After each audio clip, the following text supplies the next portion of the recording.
సిరిసిల్లలో సాంచా సప్పుళ్లు బంద్ అయ్యాయి. వస్త్ర పరిశ్రమ సంక్షోభంలో పడింది. ఓవైపు పాలిస్టర్ నిల్వలు పెరిగిపోయాయి.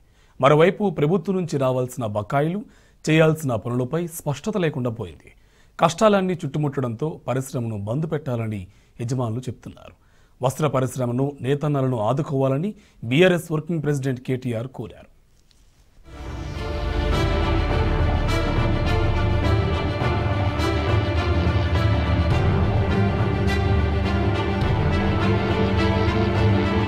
తెలంగాణ ఏర్పాటు తర్వాత కలకలలాడుతూ అలుపెరగకు తిరుగుతూ కనిపించిన సిరిసిల్ల మరమగ్గాలు కళావిహీనమయ్యాయి.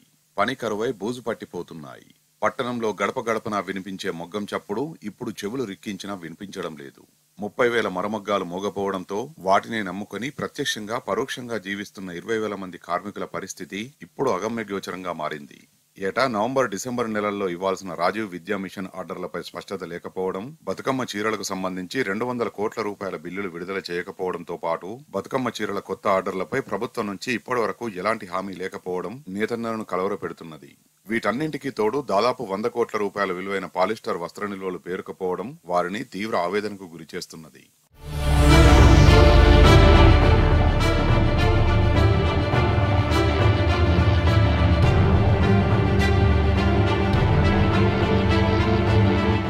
కేసీఆర్ హయాంలో గడిచిన 10 ఏళ్ల కాలంలో అభివృద్ధి పదాన సాగిన సిరిసిల్ల వస్త్ర పరిశ్రమ ప్రస్తుతం గడ్డు పరిస్థితి ఎదుర్కొంటున్నది.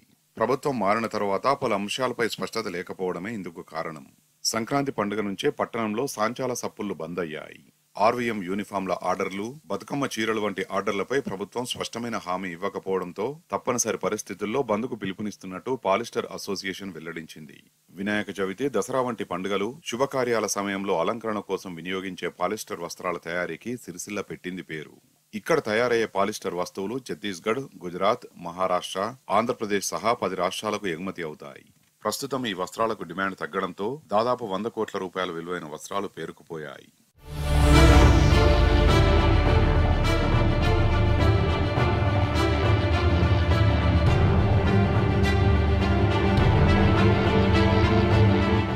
వస్త్ర పరిశ్రమను ఆదుకునే లక్ష్యంతో అప్పటి కేసీఆర్ ప్రభుత్వం 2016 నుంచి ప్రతి ఏటా నవంబర్, డిసెంబర్ నెలల్లో ఆర్వీఎం కింద దుస్తుల తయారీ కోసం ఆర్డర్లు ఇస్తూ వచ్చింది.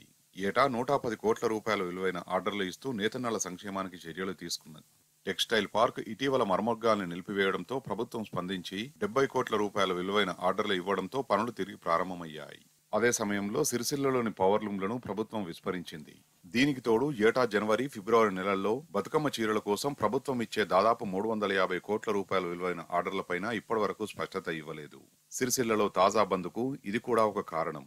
బతుకమ్మ ఆర్డర్లకు సంబంధించి కార్మికులకు ప్రభుత్వం 200 కోట్ల రూపాయల బకాయి పడింది. సరిగ్గా చెల్లింపులు జరిపే సమయంలోనే ఎన్నికలు రావడంతో పేమెంట్ నిలిచిపోయింది. కష్టాలన్నీ అన్ని వైపుల నుంచి ఒక్కసారే చుట్టుముట్టడంతో కార్మికులకు వేతనాలు ఇవ్వలేని పరిస్థితి నెలకొందని యజమానులు వాపోతున్నారు. చేసేది లేక మరమగ్గాలు మోసేయడంతో వాటిని నమ్ముకొని ప్రత్యక్షంగా పరోక్షంగా జీవిస్తున్న దాదాపు 20,000 మంది కార్మికుల పరిస్థితి అగమ్య గోచరంగా మారింది.